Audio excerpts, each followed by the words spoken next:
3,000 families, 3,000 livelihoods built over decades of dedication, gone. The Stellantis assembly plant in Brampton, a cornerstone of Canadian auto manufacturing, is being gutted. The retooling for the new Jeep Compass, canceled. The production moved to the United States. For the 3,000 highly skilled workers of Unifor Local 1285, the news wasn't delivered in a town hall. It wasn't delivered in a meeting with management. They learned their careers were over from an automated message. An automated message. A cold, impersonal, digital notification to end decades of labor. If you want a symbol for how corporations view the workforce today, that is it. You are not a person. You are not a partner. You are a line item that can be deleted with a keystroke. The outrage was immediate. The media descended. The politicians scrambled to find the nearest microphone.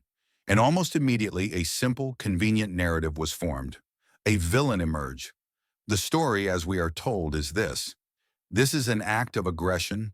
This is an attack on the Canadian economy. This is a trade war started by Donald Trump, and his America First tariffs are hunting Canadian jobs. This is the story we are being sold. It's simple. It's emotional. It gives us a clear enemy to blame. It feels right. But here is the hard truth.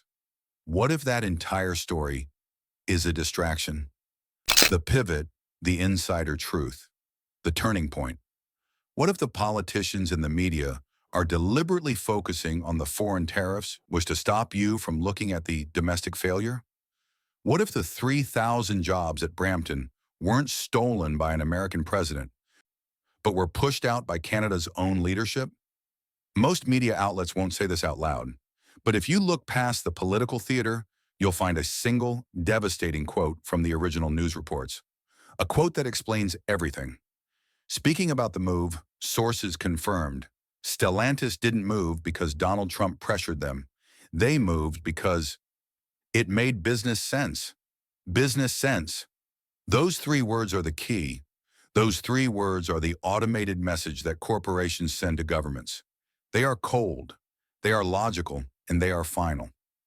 In this video, we are not going to talk about politics.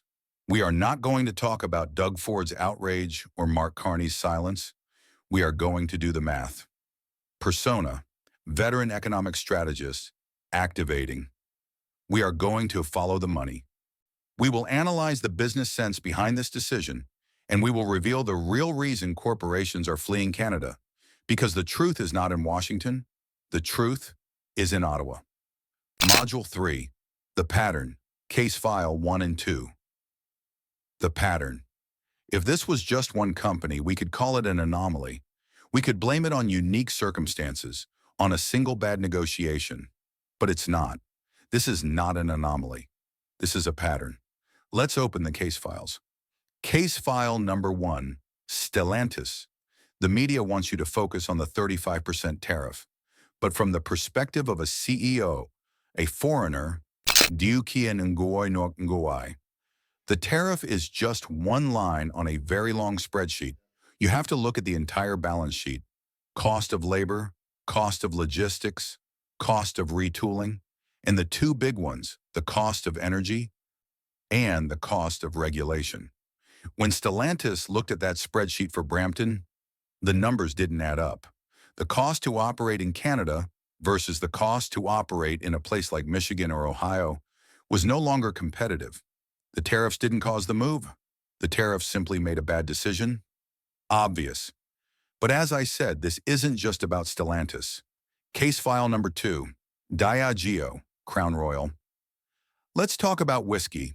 In 2024, Diageo, the global beverage giant and the maker of Crown Royal, delivered a similar message.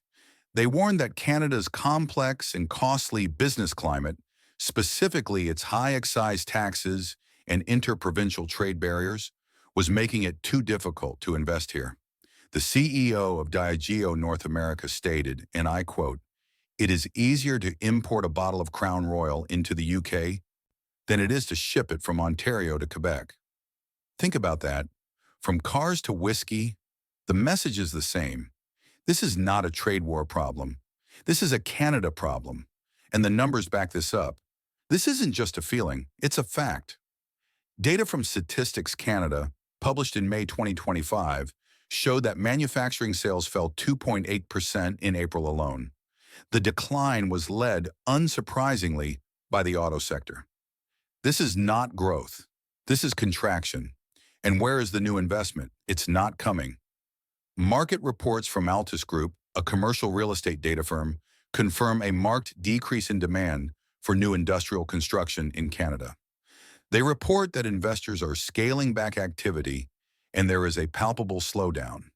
In plain English, people are not building factories here. They are not investing.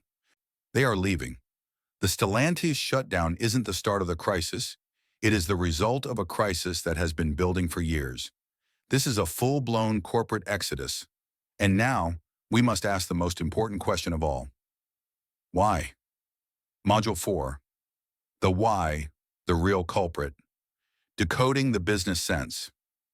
If you want to understand why capital is fleeing a country, you only need to look at three things: the cost of energy, the cost of regulation, and the incentive to invest. On all three counts, Canada is no longer competitive. Let's break down the real reasons this made business sense. Culprit number 1, the unseen tax, energy prices. Modern manufacturing runs on one thing: energy, robots, assembly lines, smelters, data centers. They are all hungry for massive, reliable, and cheap electricity. And in Canada, energy is rapidly becoming a luxury. For years, Canada had a competitive advantage. That advantage is gone. According to data from the International Energy Agency and the Canadian Energy Regulator, the average industrial electricity price in Canada is now approximately 9 cents US per kilowatt hour. The US average? Around 8 cents. Now, 1 cent might not sound like much to you, but you are not running a gigafactory.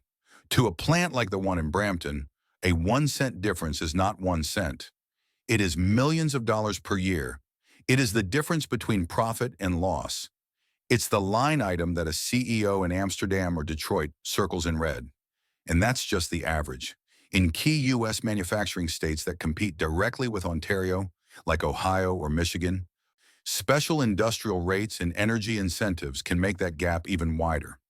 When a corporation runs the numbers, they see one country where energy costs are stable and supported, and another where they are rising, penalized, and unpredictable. The choice becomes simple. Culprit number 2, the red tape, the regulatory burden. It's not just the cost of energy, it is the cost of policy. It is the cost of red tape. Let's talk about the carbon tax. On April 1st, 2024, the Canadian federal carbon tax increased again to $80 per ton. Politicians sell this as a simple green initiative, but in the world of manufacturing, it is a stacked, compounding, and crippling cost. It is not just a tax you pay at the pump. It's a tax on the natural gas used to heat the factory. It's a tax on the transportation used to bring in every single bolt, every single sheet of steel. It's a tax baked into the cost of the steel and aluminum itself. It is a tax, stacked on a tax, stacked on a regulation. According to a detailed analysis by the Fraser Institute, when that tax hits its target of $170 per ton in 2030, it will reduce Canada's GDP by 1.8%. It will cause a permanent loss of nearly 185,000 jobs, and it will hit manufacturing the hardest. The Fraser Institute's report was clear, and I quote, "This policy is being stacked on top of other costly regulations, which places Canadian businesses at a competitive disadvantage globally." Think about that. Competitive disadvantage. That is the language of the business sense memo. It is the economic way of saying we are leaving. Culprit number 3, the investment collapse, the IRA effect. For years, the narrative was that Canada's high taxes were the problem. But our fact check in Step 5 revealed something shocking. On paper, Canada's federal corporate tax rate is lower than the US rate. So if it's not the corporate tax rate, what is it? It is the incentives. The biggest culprit is not what Canada has. It is what Canada lacks. Right now, the United States and Canada are in a silent war. It is a war for investment, it is a war for factories, and Canada is losing, badly, while Canada is punishing its industries with new taxes and slow-moving regulations. The United States is rewarding them. The U.S. passed something called the Inflation Reduction Act, or IRA. It has nothing to do with inflation. It is the single largest industrial subsidy program in modern history. It has unleashed what the Canadian Manufacturers and Exporters, or CME, calls a factory-building boom in the United States. The IRA offers massive, fast, and simple tax credits for building factories, for green energy, for electric vehicles. It is a giant pull factor, sucking investment south of the border. So what is Canada's response? The CME, which represents Canadian manufacturing, released a devastating report card. They warned the Canadian government that its response to the IRA is not attractive enough. They warned that the incentives are being rolled out too slowly. They warned, and I quote directly from their 2024 report, Canada is continuing to lose investment to the U.S. This is the final piece of the puzzle. This is the business sense. Imagine you are the CEO of Stellantis. You have $1 to invest. In the United States, the IRA gives you a 30% credit, fast. The energy is cheaper. The regulations are simpler. The government is actively helping you build. In Canada, the energy is more expensive.